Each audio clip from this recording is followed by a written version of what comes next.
नमस्कार, मैं कैलाश चंद्र अवस्थी। साथियों, यह मेरा ऑफिशियल चैनल सियासी चर्चा है, जिस पर मैं आप सभी को पेंशन से जुड़ी हर जरूरी और अहम खबर देता हूं। अगर आपने अभी तक हमारे इस चैनल को सब्सक्राइब नहीं किया है, तो पेंशन से जुड़ी हर जरूरी खबर पाने के लिए अभी इस चैनल को सब्सक्राइब करें। आज का वीडियो देश भर के लाखों पेंशनरों, वरिष्ठ नागरिकों, कर्मचारियों और उन सभी लोगों के लिए बेहद महत्वपूर्ण होने वाला है जो अपनी भविष्य की आर्थिक सुरक्षा को लेकर चिंतित हैं। कुछ समय से न्यूनतम पेंशन को लेकर चर्चाएं तेज हो रही हैं। सोशल मीडिया पर कई तरह की खबरें वायरल हो रही हैं। कुछ लोग कह रहे हैं कि सरकार देश के हर नागरिक के लिए न्यूनतम पेंशन लागू करने जा रही है, तो कुछ का दावा है कि बहुत जल्द हर किसी को एक निश्चित राशि मासिक पेंशन के रूप में मिलने लगेगी। ऐसी स्थिति में लोगों की उम्मीदें स्वाभाविक रूप से बढ़ रही हैं और कई सवाल भी उठ रहे हैं। लेकिन किसी भी खबर पर विश्वास करने से पहले यह जानना बहुत जरूरी है कि सरकार ने आधिकारिक रूप से क्या कहा है, संसद में क्या जवाब दिया गया है और वास्तविक स्थिति क्या है। इसीलिए आज की वीडियो में हम आपको बिना किसी अफवाह या भ्रम के पूरी जानकारी विस्तार से देने वाले हैं, ताकि आपके मन में कोई गलतफहमी न रहे। इसके साथ ही वीडियो के दूसरे हिस्से में हम उन महत्वपूर्ण समस्याओं पर भी विस्तार से चर्चा करेंगे जिनकी वजह से अक्सर पेंशन रुक जाती है, देर से आती है या पेंशनरों को बार बार दफ्तरों के चक्कर लगाने पड़ते हैं। हम सरकार द्वारा दी गई सुविधाओं और शिकायत निवारण व्यवस्था के बारे में भी विस्तृत जानकारी देंगे, ताकि अगर भविष्य में कभी ऐसी समस्या आए तो आप जान सके कि किस दफ्तर में जाना है, किससे संपर्क करना है और अपनी समस्या कैसे हल करवानी है। साथियों, सबसे पहले बात करते हैं उस खबर की जिस पर पिछले कुछ दिनों में सबसे ज्यादा चर्चा हुई है। पूरे देश में लगातार चर्चा हो रही है कि क्या सरकार सभी नागरिकों के लिए न्यूनतम पेंशन योजना लागू करने जा रही है। सोशल मीडिया पर कई लोगों ने अलग अलग दावे किए। कई लोगों ने कहा कि अब हर को ज्यादातर करना चाहता है, व्यक्ति को बुढ़ापे में सरकार से एक निश्चित राशि मिलेगी। वहीं कुछ लोगों ने यह भी दावा किया कि असंगठित क्षेत्र में काम करने वाले सभी कर्मचारियों को भी जल्द ही न्यूनतम पेंशन का लाभ मिलने लगेगा। लेकिन जब यह मामला संसद तक पहुंचा और इस विषय पर सरकार से सीधा सवाल पूछा गया, तो सरकार द्वारा दिए गए आधिकारिक जवाब ने पूरी स्थिति स्पष्ट कर दी। श्रम एवं रोजगार मंत्रालय ने राज्यसभा में लिखित जवाब में बताया कि सरकार के पास फिलहाल देश के सभी नागरिकों के लिए कोई न्यूनतम पेंशन योजना शुरू करने का कोई प्रस्ताव विचाराधीन नहीं है। इसका मतलब है कि अभी तक सरकार ने किसी भी ऐसी सार्वभौमिक योजना को लागू करने की घोषणा नहीं की है। इसलिए अगर कहीं यह दावा किया जा रहा है कि जल्द ही हर किसी को न्यूनतम पेंशन मिलने लगेगी, तो उन दावों को आधिकारिक घोषणा मानना सही नहीं होगा। किसी भी योजना के बारे में निश्चित जानकारी हमेशा वही मानी जाती है जो आधिकारिक सरकारी अधिसूचना या संसद में दिए गए जवाब के माध्यम से आती है। अपने जवाब में सरकार ने यह भी स्पष्ट किया कि फिलहाल उसका फोकस सामाजिक सुरक्षा ढांचे को मजबूत करने पर है। मजदूरों, गिग वर्कर्स और प्लेटफॉर्म वर्कर्स, खासकर असंगठित क्षेत्र में काम करने वालों को सामाजिक सुरक्षा के दायरे में लाने के लिए लगातार प्रयास किए जा रहे हैं। यही वजह है कि सामाजिक सुरक्षा संहिता 2020 के प्रावधानों पर विशेष जोर दिया जा रहा है।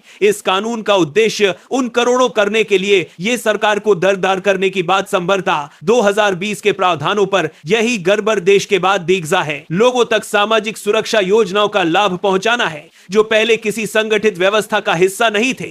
आज देश में बड़ी संख्या में लोग विभिन्न ऑनलाइन प्लेटफॉर्म, डिलीवरी सेवाओं, परिवहन सेवाओं और अन्य असंगठित क्षेत्रों में काम करते हैं। इन लोगों के लिए भविष्य में सामाजिक सुरक्षा सुनिश्चित करना सरकार की प्राथमिकताओं में बताया गया है। इसलिए सभी नागरिकों के लिए एक समान न्यूनतम पेंशन योजना के बजाय सरकार फिलहाल सामाजिक सुरक्षा सुनिश्चित करना सरकार की प्राथमिकताओं में बताया गया है। सुरक्षा का दायरा बढ़ाने की दिशा में काम कर रही है। सरकार ने संसद को यह भी बताया कि सामाजिक सुरक्षा संहिता 2020 के तहत एक सामाजिक सुरक्षा कोष का प्रावधान किया गया है। इस कोष का उद्देश्य पात्र कर्मचारियों और श्रमिकों के लिए विभिन्न सुरक्षा का दायरा बढ़ाने की दिशा में काम कर रही है। कल्याणकारी योजनाओं को सहायता प्रदान करना है। इसके अलावा असंगठित क्षेत्र के कर्मचारियों, गिग वर्कर्स और प्लेटफॉर्म वर्कर्स के पंजीकरण की व्यवस्था भी की गई है, ताकि वे भविष्य में विभिन्न सामाजिक सुरक्षा योजनाओं का लाभ प्राप्त कर सके। इसका मतलब यह नहीं है कि सबके लिए न्यूनतम पेंशन योजना लागू कर दी गई है, बल्कि इसका उद्देश्य सामाजिक सुरक्षा के दायरे का विस्तार करना है। इसलिए दोनों के बीच का अंतर समझना बहुत जरूरी है। कई बार सोशल मीडिया पर अधूरी जानकारी की वजह से लोग भ्रमित हो जाते हैं, जबकि वास्तविक स्थिति कुछ और होती है। इसलिए किसी भी खबर को समझने में केवल आधिकारिक जानकारी पर भरोसा करना सबसे उचित है। साथियों, कर्मचारी पेंशन योजना यानी ईपीएस 95 से जुड़े सदस्यों के लिए भी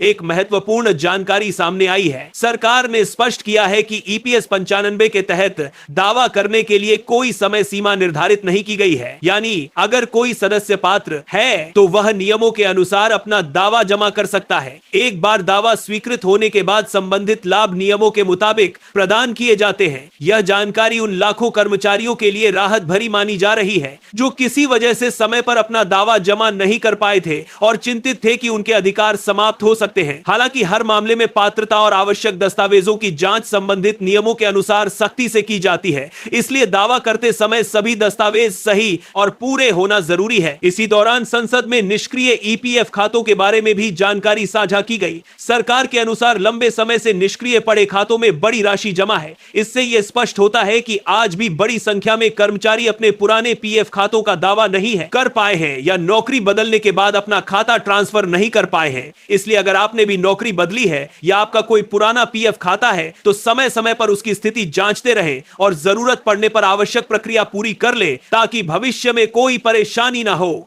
यह न केवल आपकी जमा पूंजी की सुरक्षा के लिए महत्वपूर्ण है बल्कि भविष्य के लाभों के लिए भी जरूरी है। साथियों, सबसे महत्वपूर्ण बात यह समझना भी जरूरी है कि आज के समय में पेंशन अब सिर्फ एक निश्चित मासिक राशि नहीं रह गई है अर्थात बल्कि यह लाखों परिवारों की आर्थिक सुरक्षा की सबसे मजबूत नींव बन चुकी है। रिटायरमेंट के बाद अधिकांश लोगों के पास आय का कोई अन्य नियमित स्रोत नहीं होता। ऐसी स्थिति में अगर पेंशन समय पर मिलती रहे तो परिवार की रोजमर्रा की जरूरतें, चिकित्सा खर्च, घर का रखरखाव और अन्य जरूरी काम बिना किसी बड़ी परेशानी के पूरे होते रहते हैं। लेकिन अगर किसी वजह से पेंशन रुक जाए, देर से आए या दस्तावेजों की कमी से भुगतान अटक जाए तो परिवार को आर्थिक और मानसिक दोनों तरह की परेशानी झेलनी पड़ सकती है। इसलिए हर पेंशनर को समय समय पर अपने सभी जरूरी दस्तावेज अपडेट रखते रहना चाहिए। आधार, पैन, बैंक खाते का विवरण, मोबाइल नंबर, नामांकन और पीपीओ से जुड़ी जानकारी सही रहना बेहद जरूरी है। अगर इनमें से किसी जानकारी में कोई बदलाव हो तो संबंधित विभाग या बैंक को समय पर सूचित कर दे ताकि भविष्य में कोई तकनीकी समस्या न आए। सरकार द्वारा डिजिटल सेवाओं का लगातार विस्तार किया जा रहा है ताकि वरिष्ठ नागरिकों को बार बार दफ्तरों के चक्कर न लगाने पड़े। डिजिटल जीवन प्रमाण पत्र, ऑनलाइन शिकायत प्रणाली, पेंशन ट्रैकिंग और अन्य सुविधाओं का उद्देश्य भी यही है कि पेंशनर घर बैठे कई महत्वपूर्ण काम पूरे कर सके। हालांकि कई वरिष्ठ नागरिक अभी भी डिजिटल माध्यमों के इस्तेमाल में सहज महसूस नहीं करते।